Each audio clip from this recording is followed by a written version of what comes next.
পিঙ্কু ভাইয়া, একেবারে যদি আপনাকে একই প্রশ্নটা করি, প্রশ্নটা হলো এরকম যে 5 আগস্ট পরবর্তী রাজনীতিতে সবাই চেয়েছিল যে একটা এমন সুন্দর রাজনীতি হবে যেখানে সমালোচনা থাকবে, একে অপরের সঙ্গে বিতর্ক করবে, কিন্তু কোনো সংঘর্ষ, কোনো শত্রুতা হবে না।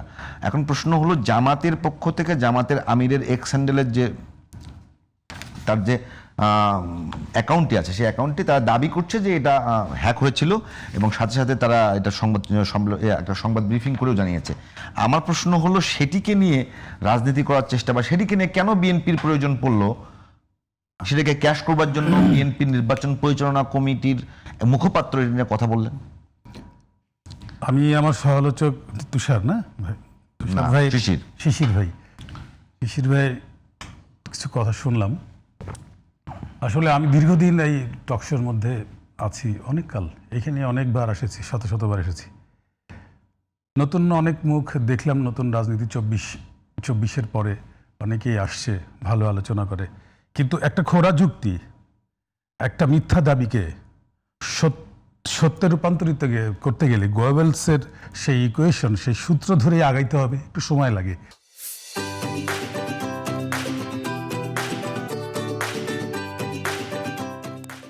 তো সেই ক্ষেত্রে এই খোঁড়া যুক্তি দিয়ে যখনই একটা ফেক কিছুকে, একটা মিথ্যা কিছুকে যখনই এটাকে মুছতে গেলে কিছু ভুলভ্রান্তি এবং আলোচনার কথাবার্তা বলার মধ্যে কিছুটা খেই হারানোর একটা বিষয় চলে আসে।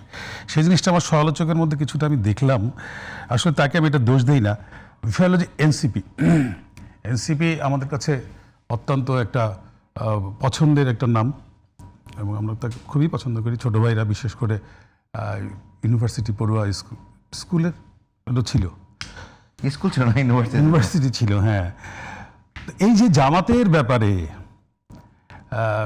যে আমার সমালোচক যে তাদের পক্ষ নিয়ে কথা বলতে চাইলেন, যে জামাতের আমির যে নারী জামাতে, এক মিনিট, 2 দিন আগেও কিন্তু এই জামাতের বিরুদ্ধে এই যে নাসিরউদ্দিন পাটোয়ারি দেখছি জামাতকে নিয়ে আজে বাজে কথা বলছে। আপনারা তো বললো 25 বছর ছিল।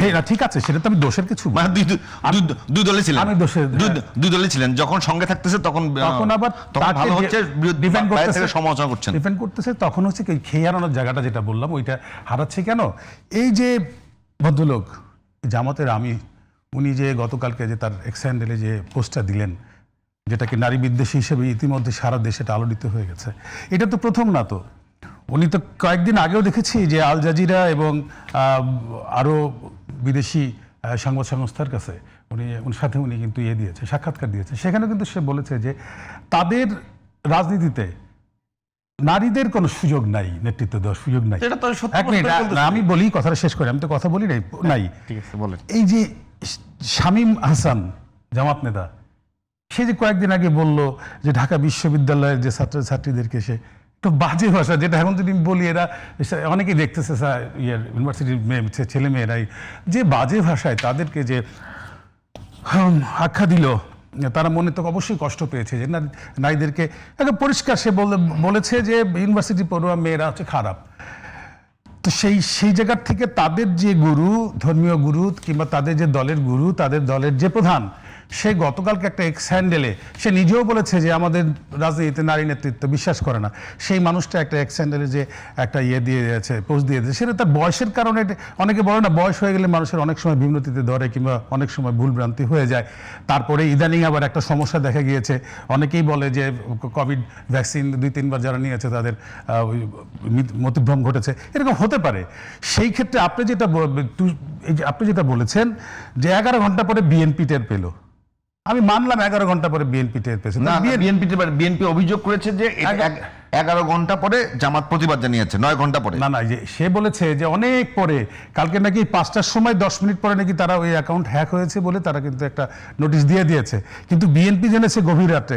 তো বিএনপি যদি গভীর রাত্রে জানে, তাহলে নিশ্চয়ই বিএনপি হ্যাকিং ট্র্যাকিং এর সাথে জড়িত না, তাহলে তারা ওই সময় টের পাইতো।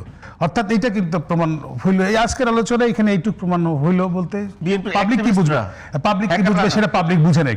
অর্থাৎ বিএনপি অনেক পরে এটা জানা, মানে বিএনপি হ্যাক জাতীয় কোনো কিছুর সাথে জড়িত না। দ্বিতীয়ত হচ্ছে যে তারা এটা যখনই ইয়েতে সামাজিক যোগাযোগ মাধ্যমে যখনই সামনে চলে এসেছে যে জামাতের আমির এইভাবে করে একেবারে টোটাল নারী নারী মানে নারী বিদ্বেষী একটা আচরণের দিকে চলে যাচ্ছে এবং সে এই ধরনের একটা কমেন্টস করেছে যে নারীরা বাইরে গেলেই নাকি চাকরি করতে গেলেই নাকি তারা বেশ্যা হয়ে যায়। কি ভয়ঙ্কর ব্যাপার! এদেশের নারী, আপনি একটু একটা কথা বলেছেন যে 24-এর যে আন্দোলনের মধ্যে দিয়ে দেশ যে একটা নতুন কোনো কিছুর আশায় যে আবার বুক বেঁধেছিল, সেই জায়গাটা তো এই যে জামাত ইসলামের কারণে তো একেবারে সমূলে বিনাশ হওয়ার পথে। কারণ হলো যে এই দেশটা তো বিভিন্ন জাতিগোষ্ঠীর দেশ। এই দেশ যেমন শহীদ রাষ্ট্রপতি জিয়াউর রহমান তার একটা আদর্শ যে আমাদের কাছে দিয়ে গিয়েছেন জাতির সামনে, সেখানে কিন্তু তিনি একদম প্রথমেই বলেছেন যে বাংলাদেশের জাতীয়তাবাদ, সেটাকে আবার ব্যাখ্যা করে দিয়েছেন। বাংলাদেশের জাতীয়তাবাদ মানে কি? বাংলাদেশি জাতীয়তাবাদ হচ্ছে হলো বাংলাদেশের এই মাটিতে, এই বাংলাদেশের এই ভূখণ্ডের মধ্যে যেখানেই হোক না কেন 1 ইঞ্চি জায়গার মধ্যে যদি একটা সন্তানও জন্ম হয়, কোনো ধর্মীয় কোনো মানে সেটা হোক হিন্দু, মুসলমান, বুদ্ধ, খ্রিস্টান কিংবা নৃপতি, জেলে যাই হোক না কেন, যে কোনো একজন যে কোনো ধর্মে জন্ম নেয়, ওই মাটির মালিক, সে মালিকানা তার।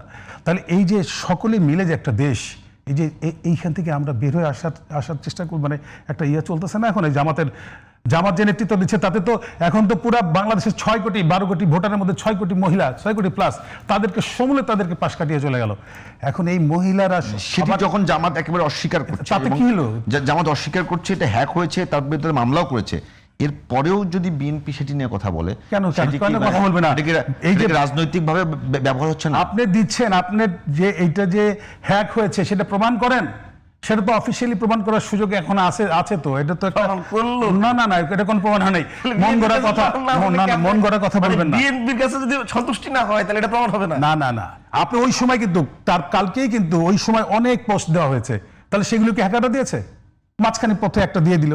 এটা কিন্তু আসলে পাবলিককে আপনারা বুঝ দিতে পারবেন না। পাবলিক কিন্তু অনেক বুঝে, ভাগ্য ভালো বিএনপি বুঝেন কি না বুঝে সেটা হাসিনা 16 বছর হাসিনা টের বছর ওইদিকে যায় না। আলোটা হলে ভাগ্য ভালো।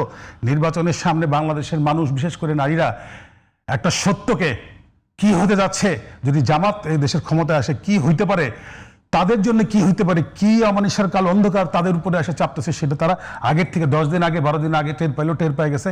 আল্লাহ দিলে এটা একটা খুব ভালো একটা কিছু হয়েছে, যেটা আগামী নির্বাচনে একটা বিশাল প্রভাব পড়বে।